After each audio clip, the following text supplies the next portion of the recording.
E aí, pessoal, tudo bem com vocês? Pietra Mesquita por aqui no Aventuras na História. Hoje eu vou estar entrevistando a doutora em História Cultural, Ana Carolina Murgel. Certo, Ana Carolina? Ou Carol? Carô. Caro, beleza então. Bom, ela é formada, né, é doutora em História Cultural pelo IFCH da Unicamp e dia 15 de janeiro a gente vai estar comemorando o Dia Mundial do Compositor. Então a Carô vai estar aqui falando com a gente um pouquinho sobre esse dia. Obrigada por estar aqui com a gente, de verdade é um prazer conversar com você mesmo. Um grande prazer, Petra. Fiquei muito honrada com o convite. Ai, que bom. Obrigadíssima. A gente que agradece. Bom, para começar, já que a gente está falando sobre o Dia Mundial do Compositor, né? Que a gente até esquece, diante desses 2 anos que a gente ficou em casa, a gente estava comentando aqui que a gente não sabe nem mais que dia é, mas é bom a gente sempre falar sobre esse dia. Eu queria saber de você, que estudou, fez uma pesquisa também sobre esse assunto, sobre também as compositoras. Eu queria saber qual a importância dessa celebração do Dia do Compositor. Então, para você ver, né? O primeiro problema que a gente tem é a língua. A minha pesquisa, que foi uma pesquisa de pós-doutorado, que a FAPESP financiou, Aham. foi sobre as compositoras brasileiras. Aí, quando a gente fala Dia do Compositor, quase ninguém lembra das compositoras. Então, eu fico felicíssima por vocês terem lembrado delas. Com certeza, é importante demais a gente falar sobre isso mesmo. Exato, porque na verdade, quando a gente coloca o plural, todo o plural é masculino, né? Então Uhum. vira, né? Quando você fala assim, não, mas a gente fala das compositoras, porque quando você fala os compositores, você está incluindo as compositoras. Mas no geral não é assim, não é bem assim. Tanto que vários textos que a gente vai encontrar falam, não, são poucas as compositoras, né? Tem um crítico da Folha que falou são poucas as mulheres que se dispunham à aventura de compor, como se fosse uma coisa assim, vamos subir uma montanha, né? E Uhum. praticamente, de uma certa forma, é subir uma montanha, assim, mas são muitas compositoras. É que a gente fica sempre pensando só né, no masculino, mas Sim, sim, são sempre só o muitas compositor em si, né? Exato, exatamente. E o dia sempre é importante, né? É um Sim. dia para a gente parabenizar os compositores e as compositoras, em especial, principalmente pela resistência que elas têm e pela paciência que tem que ter pelo apagamento, né? O apagamento das compositoras aqui no Brasil, Uhum. eu estudei o século XX. Quer dizer, foi um levantamento. Na verdade, eu tinha um super projeto que eu ia discutir poética feminista, né, para ver quais as compositoras, que obras realmente mudam a visão sobre as mulheres. Mas quando eu comecei a levantar, eu achei que ia ser umas 600, no máximo umas 900 compositoras. Quando eu cheguei em 1.500, falei, não vou poder fazer mais nada senão levantar. E aí quando eu terminei o projeto, eu estava 7.500, eu continuo com essa pesquisa, estou com Caramba, 7.700 já, e não para de crescer, evidente, né? caramba. Porque vai aparecendo, né? Vai aparecendo novos discos com outras autoras, aí você vai procurar, e aí você descobre que uma autora, na verdade, são o caso de Ana Paula, né? Porque você vê um disco lá, Ana Paula, tem 18. Então, quando vai crescendo o número de mulheres, né? Com o Sim. mesmo nome, porque geralmente as mulheres, muitas não assinam sobrenome, algumas que são até conhecidas, por exemplo, a Maria, que se você vê uma música acreditada para a Maria, você vai pensar que é o Antônio Maria, né? Era a Ângela Maria. Então as Entendi. pessoas não ligam também, né? Porque existia, a gente tem que lembrar que no começo do século XX, no século XIX, uma mulher pública era uma prostituta, na visão do patriarcado, né? Sim. Você não tinha uma visão que... e uma compositora era uma mulher pública, né? Uhum. Então é bem interessante assim, você começar a ver como isso vai mudando, como as mulheres vão assumindo, mas mesmo assim a quantidade de mulheres que assinam só com um nome. Caramba, Então seria... E é, essas mulheres, sempre que tem um nome só, se desdobra num monte. eu ia até falar isso, invisibiliza até só na abreviaçãozinha, as pessoas realmente remetem a um homem e não uma mulher. Exato, O que é exato. extremamente bizarro, assim, e é muito legal você falar sobre essa pesquisa, né? Porque você estudou um pouco sobre as compositoras brasileiras que atuaram no século XX e tudo mais. Você está falando desse nomes que são muitos nomes que a gente não tem ideia a quantidade, né? E eu queria saber se mais alguma coisa te marcou nessa pesquisa, além desse tanto de nomes que a gente não imagina que foram escondidos, que a gente não tem ideia, que fizeram parte, eu são tenho que dizer que compositoras. desses nomes, tem algumas do século XXI e algumas do XIX. Uhum. O XIX eu achei cerca de 90, porque quando eu fui encontrando, porque como são poucas as conhecidas do século XIX, quando eu fui encontrando, eu fui colocando. Eu achei um livro que é Modinhas, Canções e Lundus, se não me falha a memória, que é de 1876, Uhum. e quando você olhava, eram só letras, né? E aí eu descobri algumas coisas interessantes sobre a música no século XIX, né? A quantidade de letras para a mesma música. Então, eles falavam assim, essa música é para responder tal música usando... essa letra responde a tal música usando tal música. Então, Aham. uma mesma música tinha, sei lá, 15 letras diferentes, né? Que era uma prática comum, pelo que eu vi nesse livro, né? Aham. E a quantidade foi para as mulheres, evidentemente. Aí, assim, enquanto você tinha, assim, ilustríssimo senhor doutor, sei lá, Fernando Coelho, né? Você tinha lá música do ilustríssimo senhor e letra de uma niteroiense, uma jovem fluminense, uma amadora. Então você vai vendo que as mulheres não podiam expor os seus nomes, né? Sim. E fora isso, vamos combinar que Rita Lee está certíssima quando diz que minha mãe é Maria Ninguém. O sobrenome é uma marca do patriarcado, né? É para carimbar que aquela cria é dele, né? Uhum. Que na verdade a única coisa certa são as mães, né? Mas os homens, para garantir que a prole é dele, usa seu sobrenome. E até hoje, quer dizer, o Múgel que eu carrego é do meu pai, né? A minha mãe, quando casou, já usou o nome dele e já tirou o da mãe dela, né? E você vai vendo que isso onde se for para trás, os sobrenomes são masculinos, né? Então eu até entendo as mulheres que colocam só o nome singular, isso é uma dificuldade a mais na pesquisa, mas eu entendo. Porque o Para sobrenome facilitar, né? Para facilitar o exato. reconhecimento dela, obviamente. Obviamente. A Michelle Perrault falava que se você conseguia, se você for seguir as gerações, hoje em dia eu acho mais fácil, né? Porque você tem a sua research da vida e tal, né?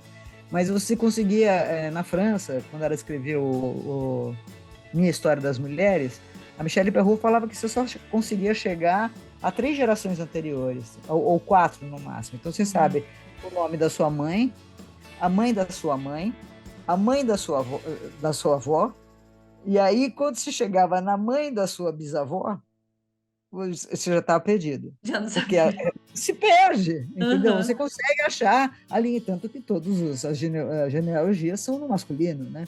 Sim, sim. Você encontra a descendência de fulano, né? Sim, sim. Garantido que tem um monte de gente para baixo que não é mais descendente dele, mas ainda continuaria assim, né? Só que tem o carimbão do sobrenome.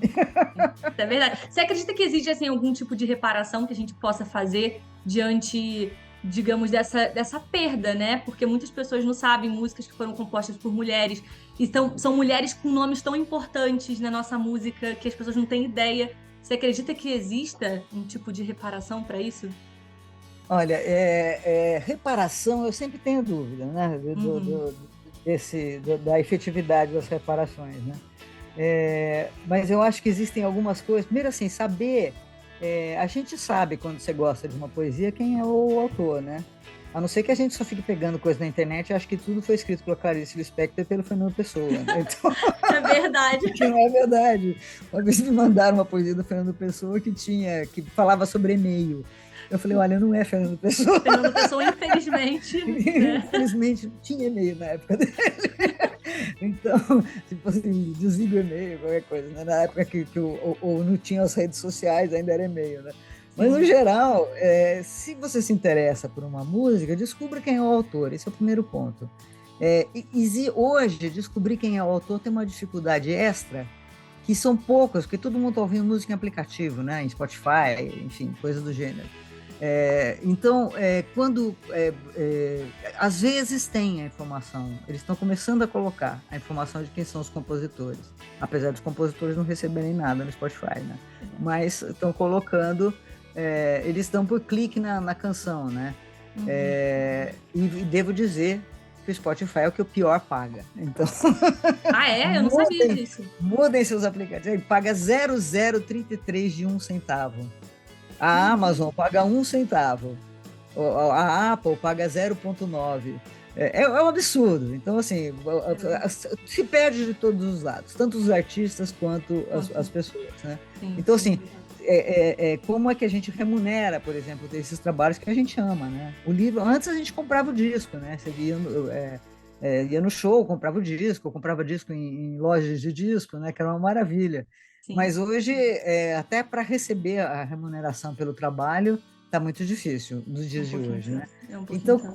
como saber? Você, assim, você gosta muito de uma música? Pressuponha que, a não ser que seja a Rita Lee, a música não é da pessoa. Então, procurar, Pesquise! pesquise, saber quem é o autor da canção. Se você gosta muito daquela, assim, qual é a sua música favorita? Você sabe quem são os autores? Essa é uma pergunta que a gente faz e fala, caramba, né? É verdade. É, Se você é, fizer, a maioria das pessoas não vão ou saber. erram, ou acham que é o cantor. Eu lembro que eu fui cantora de boteco lá nos anos 80, e aí Legal. tinha, assim, eu ia tocar, alguém falava naquela época, anos 80, então foi muitos anos. Uhum. Então as pessoas falavam, toca London, London, do Caetano. Eu falava, olha, do RPM. Eu falava, não é do RPM, é do Caetano. Então você tinha que ficar explicando que tal música era de outra pessoa, né?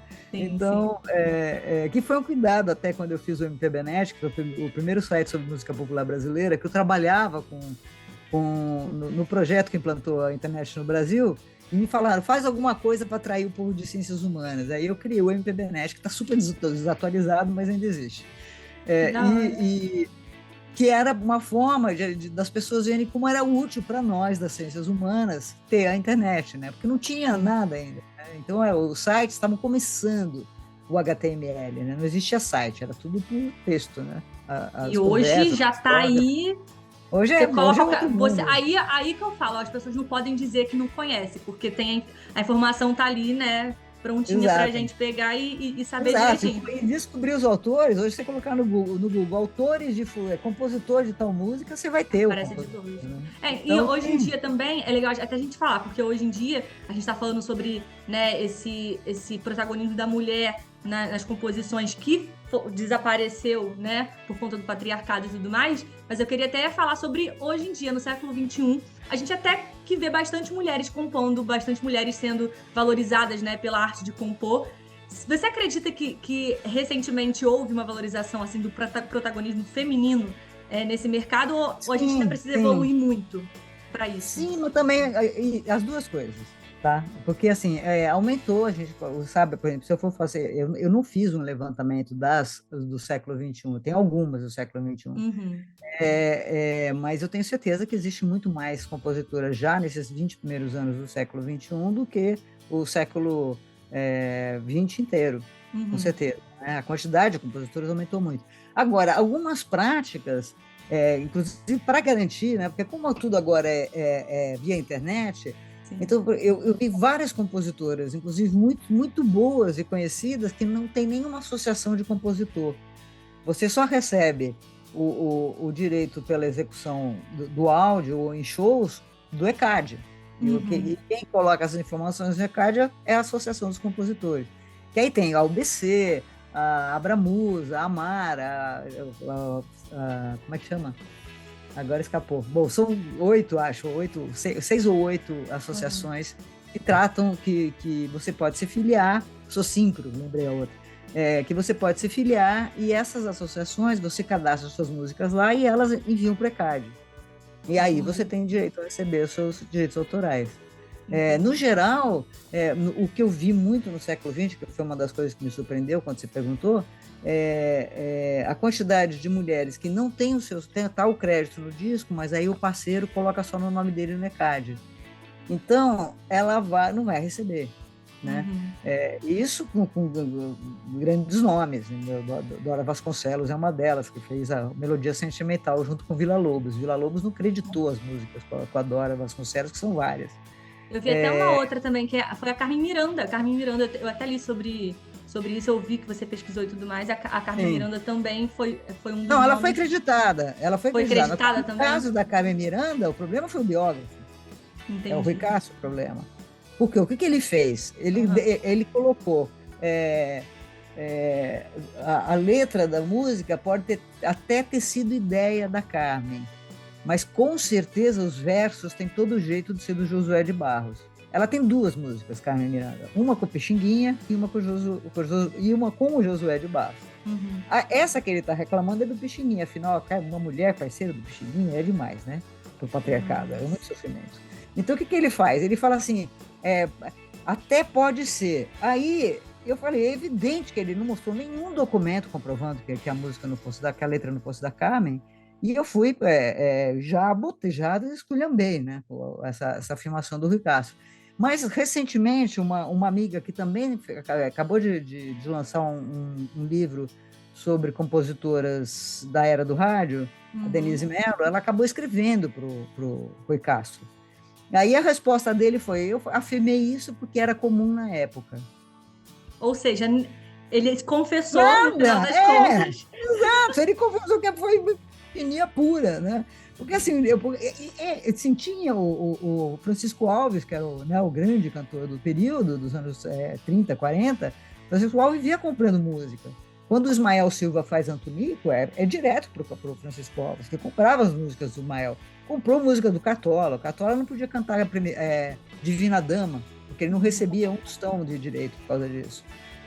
Então, no disco está Cartola, no registro é do Francisco Alves. Então, ele comprava os direitos de quem ele ia gravar, ou ele se colocava como parceiro. Isso acontece com várias músicas do Noel Rosa. Francisco Alves como parceiro, você pode duvidar que é dele. Né? E o fato do Francisco Alves fazer isso, não tem por que Carmen Miranda ter feito. Foram 2 músicas. Incluindo que o nome da música que ela fez chama Os Homens Implica Comigo. Uma linda, só o nome da música já responde ao Rui Castro. Já diz tudo. Completamente. Diante dessa pesquisa toda, assim, que você fez, né, desse estudo todo, que ainda continua sendo feito, você falou que tem ainda pesquisando mais nomes. O que você mais aprendeu disso tudo? Qual foi a lição que você mais tirou desse assunto todo? Primeiro que assim, a primeira coisa que na verdade quem me provocou foi tô até olhando se o livro está aqui, porque eu vou mostrar a capa, tá?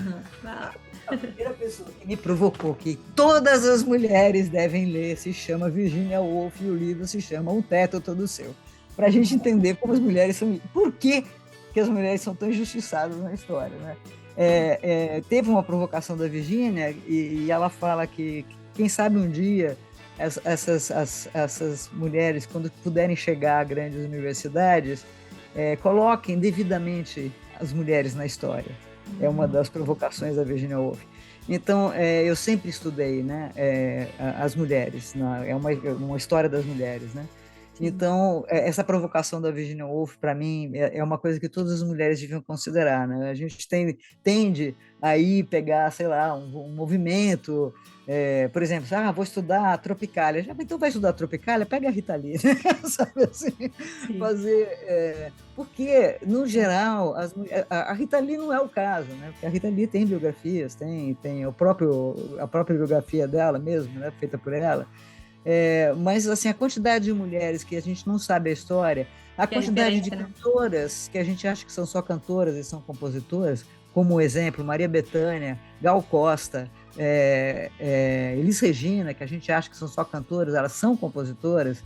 Então, você vai vendo que é muito surpreendente. E canções que viraram, foram símbolos de épocas, como, por exemplo, Lampião de Gás, que era uma canção que todo mundo sabia no século XX, era da Zica Bergami, né? Que foi a Inesita Barroso que gravou.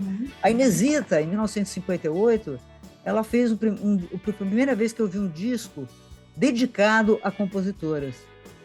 Ela fez um disco que chama Inesita Apresenta, que só tem Babi de Oliveira, Zica Bergami, Leide Oliver, é maravilhoso, né? Então, assim, eu acho que a Inesita, antes dela, porque assim, eu não sou a pioneira nesse trabalho, né? Quando eu fui fazer, todo mundo dizia não tem ninguém que tenha feito. Aí eu descobri que tem a Nilceia Baroncelli, que fez nos anos 80, assim como a Eli Maria Rocha, que também fez nos anos 80. Depois disso, na hemeroteca, eu encontrei outra pesquisadora no século XIX que falava ela falava sobre pintoras, escritoras, mas ela assinava só a primeira letra, era C alguma coisa, entendeu? Entendi. Então ela também podia se expor, né? Então Sim. você vai vendo que evidente que quando chegou a minha vez de fazer esse levantamento, foi muito mais fácil, internet, né? Sim, Hoje eu não verdade. preciso ir na Biblioteca Nacional para ler os jornais e eu posso procurar direcionado, né? Mais Então, se eu fácil. estou procurando a Ilse Chaves, que é a autora de Lama, que era uma das músicas que quebrava, que eu colocaria nessa poética feminista, eu não sei se você lembra dessa, que falava, se eu quiser fumar, eu fumo, se eu quiser Se eu quiser beber, beber, eu bebo. já não interessa mais ninguém. Quer dizer, uma mulher não tinha essa coisa de uma mulher, se eu quiser, eu faço, nos anos 40. E a Ilse Chaves fez isso. Então, eu Quebrou posso isso. lá entrar na hemeroteca e pesquisar a Ilse Chaves, né? Se você pegar essas pesquisas do Rodrigo Faor sobre Dolores Duran, Angela Maria, ele está fazendo na internet, entendeu? Uhum. Ele até pode ir lá para fotografar tal, mas ele já consegue separar tudo que ele precisa via internet. E foi por isso, é evidente que é por isso que o meu número deu 7.700, né? Verdade, muita gente. É, porque hoje é muito mais fácil eu levantar esses nomes e procurar informações em todos os, aí procurar informação, mas desde a Biblioteca Nacional até esses sites de Family Search da vida, né, que dos Mormons, buscas internacionais, porque a gente tem que lembrar assim, até os anos 50, até os 60, eu diria, assim, é evidente que tudo muda, quando eu acho que a partir da Maísa, que a Maísa já era uma rebelde, né? Maísa, Rita Lee, eram as grandes rebeldes, né?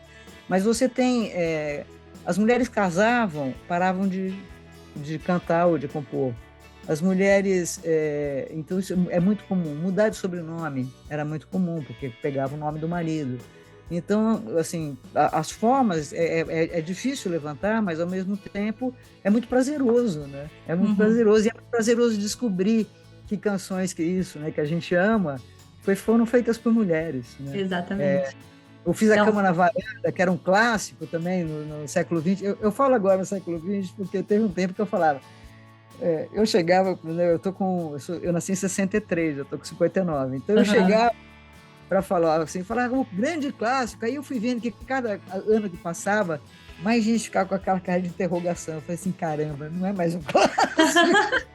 As pessoas não ouvem mais. Sim. Porque eu fui uma geração formada, não só pela geração da contracultura, quer dizer, eu aproveitei todas as benesses da contracultura, como também para uma geração que ouvia música que os pais ouviam. Sim. Né?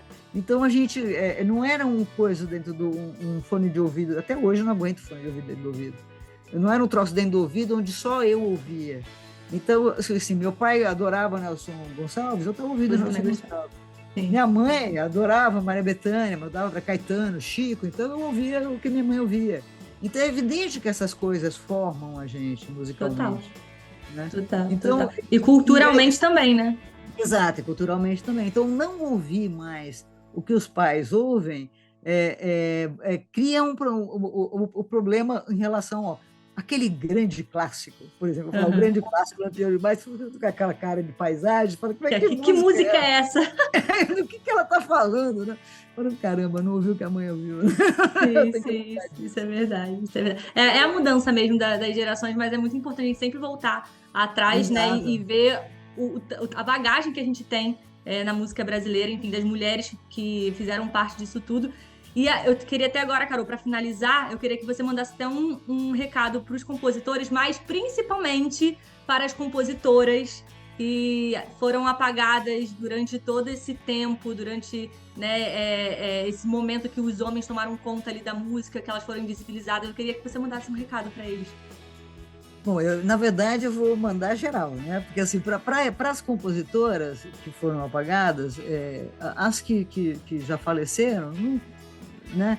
Mas procurem saber quem são essas compositoras, né? Eu tô fazendo a publicação, quer dizer, está atrasadíssimo, porque a última vez que eu atualizei o site foi em 2017, mas como eu estou caçando aqui, então eu vou atualizar assim que eu puder, porque eu quero deixar esse trabalho público para pesquisadores, para ninguém nunca mais dizer que não tem compositora.